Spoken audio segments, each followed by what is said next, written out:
তুমি চলে গেছো আজ বহুদিন।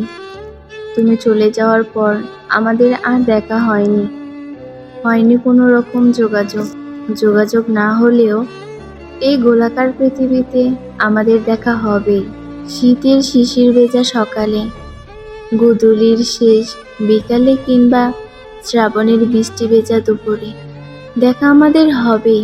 পার্কে, রেস্টুরেন্টে, বইমেলায়, লোকাল বাসে কিংবা সেই চিরচেনা রাস্তার মোড়ে।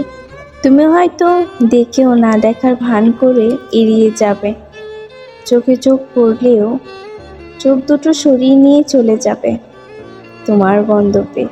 কিন্তু আমি তোমাকে দেখার ক্ষুধা নিয়ে অবাক চোখে তাকিয়ে থাকবো তোমার দিকে, যতক্ষণে না তুমি মিলিয়ে যাচ্ছ মানুষের ভিড়ে, ততক্ষণ আমি চেয়ে থাকবো। তুমি চলে যাওয়ার পর তোমার হেঁটে যাওয়া পথ থেকে ধুলো কুড়িয়ে মাখবো আমার পুরো শরীরে। দেখা আমাদের হবেই। ভিডিওটি ভালো লাগলে অবশ্যই চ্যানেলটা সাবস্ক্রাইব করে দিবে আর একটি লাইক, কমেন্ট, শেয়ার করে দিবে। সবাইকে অনেক ধন্যবাদ।